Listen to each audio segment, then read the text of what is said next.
L'affaire fait grand bruit dans la ville de Kribi et alimente toutes les conversations.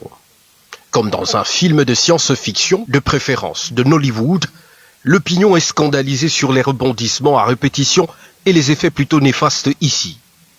Tout commence le vendredi 30 janvier dernier. Un parent d'élève se pointe alors au lycée bilingue de Kribi, muni d'une lettre adressée à sa fille, élève en classe de 4e bilingue.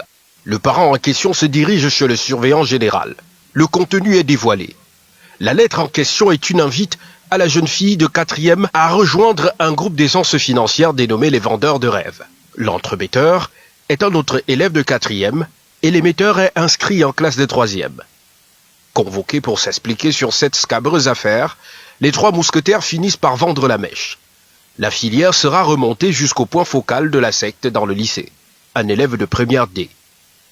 Dans leur déclaration, les élèves avouent faire des incantations pour rentrer en communication avec un esprit nommé Ngongona Manon, détenteur de nombreux pouvoirs dont la multiplication d'argent, le charme ou encore le porte-monnaie magique. Des millions de francs CFA sont ainsi évoqués, de l'argent dépensé dans des boîtes de nuit de la place. Vu la gravité des faits, le proviseur du lycée bilingue de Kribi se réfère à sa hiérarchie. L'affaire est confiée à la police, puis à la compagnie de gendarmerie de Kribi pour enquête. Au lycée bilingue de Kribi, c'est le branle-bas.